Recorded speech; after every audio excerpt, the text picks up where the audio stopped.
Hey everybody, welcome back to my channel. Today we're going to be talking about Dybbuk boxes.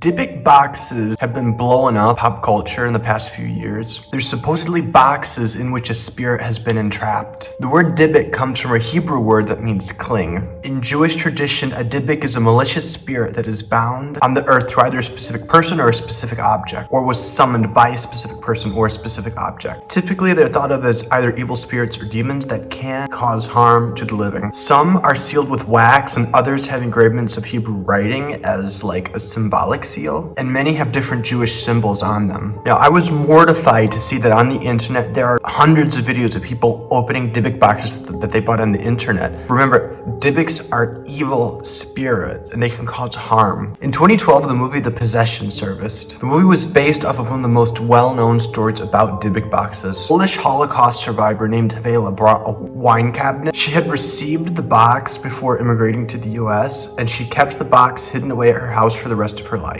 In 2001, when she died at the age of 103, her family held a garage sale of all of her stuff that they were trying to get rid of. A man at the garage sale found himself interested in this wine cabinet box. The man spoke with her granddaughter at the garage sale about the box. The granddaughter told him the story about how their grandmother had had it her whole life, and this was after he had made the purchase. The man said, if this is like a family heirloom and you want it, you can keep it, you can keep the money. But the granddaughter became very defensive and said, no, you've made the purchase, it's yours. She did not want it back. Now this guy went ahead and opened it, even though the granddaughter had cautioned him not to. Inside the box, he found 2 pennies from the 1920s, a lock of blonde hair, and a lock of darker hair. A small statue engraved with the Hebrew word shalom, a small golden wine goblet, dried rosebud, and a 4-legged candle holder. He thought all this was weird, but he kind of brushed it off, and he brought the box to his workshop in Portland, Oregon, and he left it there. And a half hour later, he got a call from his saleswoman who had been there, and she claimed that someone had broken into the workshop and was smashing things and cursing, and that these people had locked her in the workshop. When he got there, he did find that all the doors were locked, but there were no signs of burglary or break-in entry. There were broken light bulbs and the smell of cat pee everywhere. There was no sign that any kind of animal or human had been in there.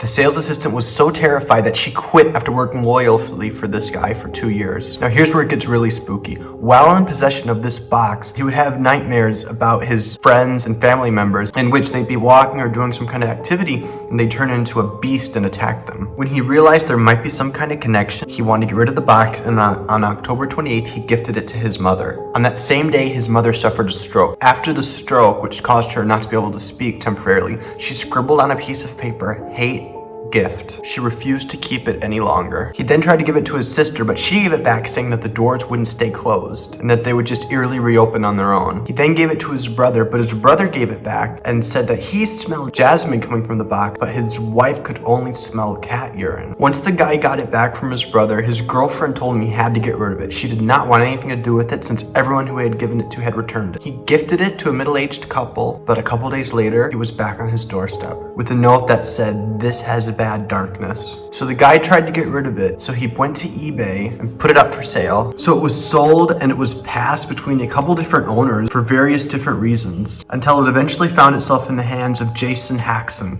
the director of the Museum of Osteopathic Medicine. After a short time with this box, Jason began to experience very unusual and strange health problems, including hives, coughing up blood, bleeding from the eyes, and head-to-toe welts. So he took the box and left it in a storage unit one night, and then the smoke alarm went off that night in the storage unit. When he went to check it out, there was no sign of a fire, no sign of smoke.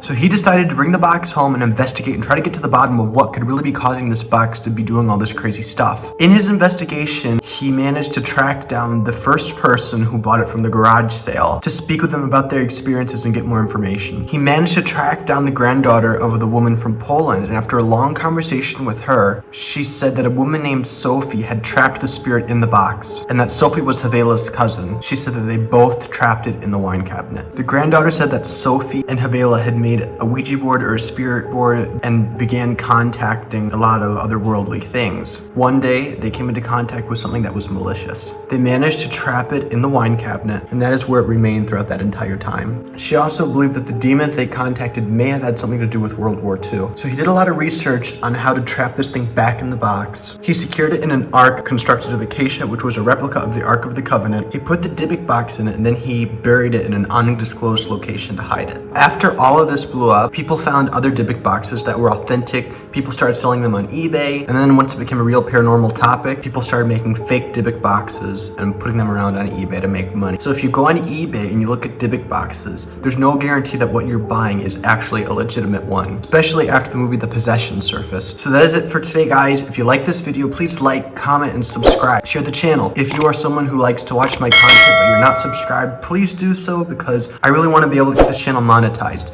And in order to keep doing this indefinitely into the future, I'm gonna need to get some kind of compensation from it eventually. So please help me out. Hit the like button, comment, subscribe, and come back in the next couple days, because I think my next video is gonna be about the Bell Witch haunting.